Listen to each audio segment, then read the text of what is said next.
Thank you. I'm super excited to be here. How lucky am I get to talk about robots.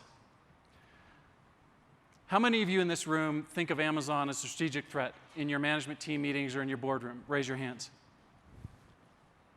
Now keep them raised if your heartbeat just went a little bit up when I said the word Amazon.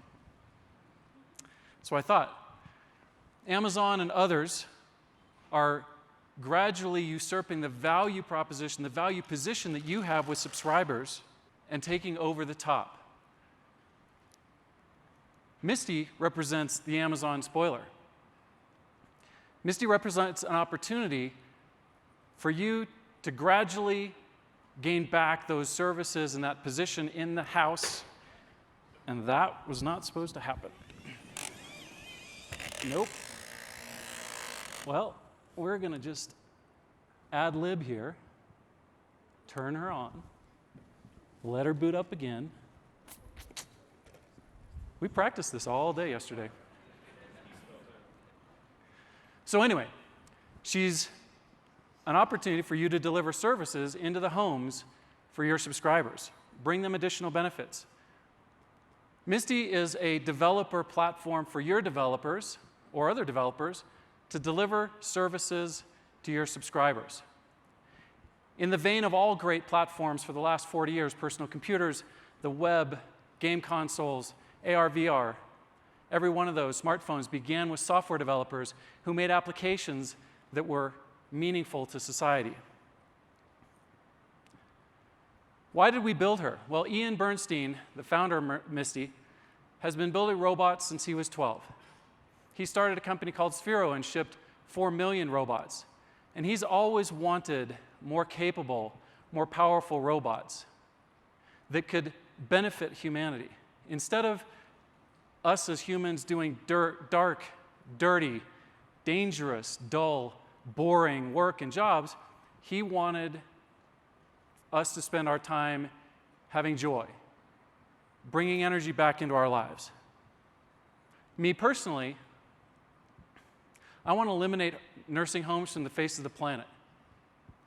I couldn't stand seeing my grandmother in a nursing home, and I know that voice systems and robots and connectivity and medicine help and eventually exoskeletons and other things are going to help our elderly live longer in their homes.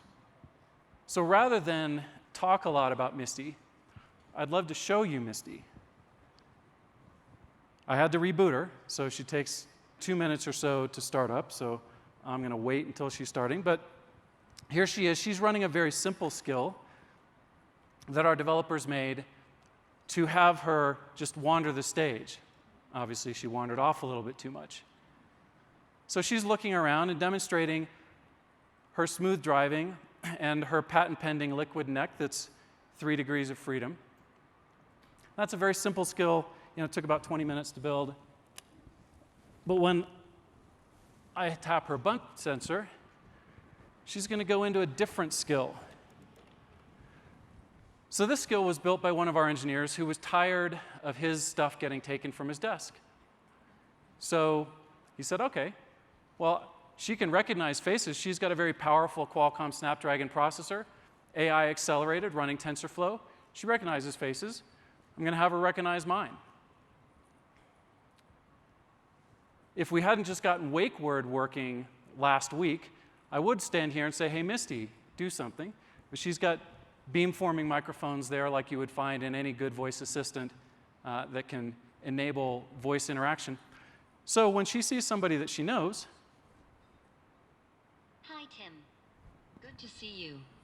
Great. So apparently our engineers figured out that I'm okay to go by his desk.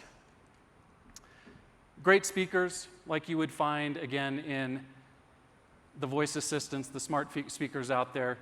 And that skill also just tapped into the web, text-to-speech.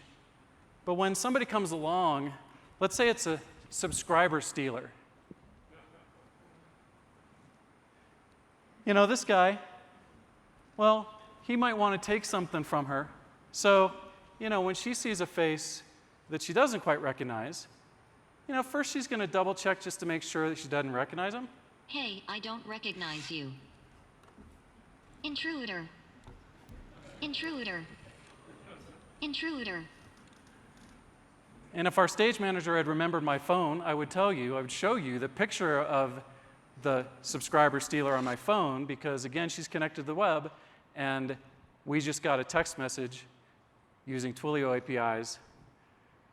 So that's Misty in a nutshell. So when you boil it all down, she's got this super sophisticated self-driving capability, seeing, speaking, and hearing, in order to do a bunch of jobs. Sure, she can be a smart speaker and voice assistant.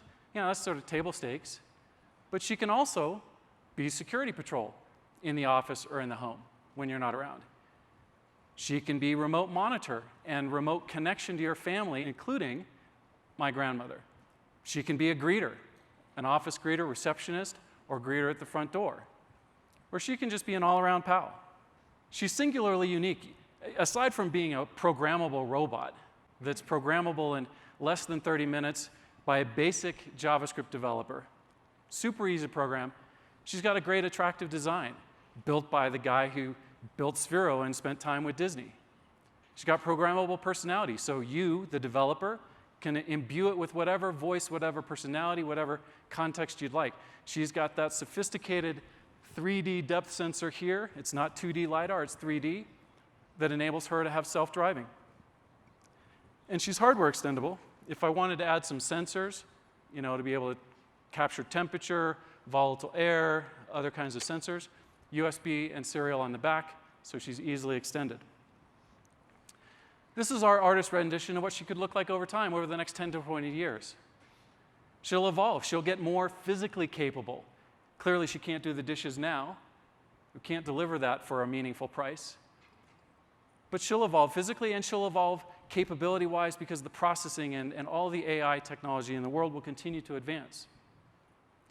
So ultimately, Misty is your blank canvas for you to bring a plethora of services to your subscribers. You've already done this with IoT and security systems.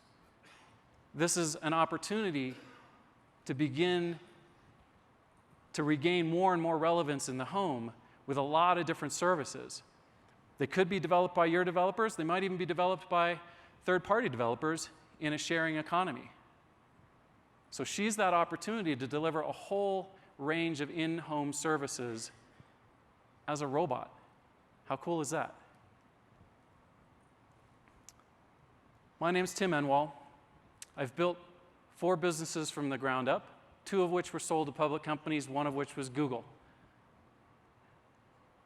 Misty and I would love to talk further with you in the Tech Stadium. Thank you very much.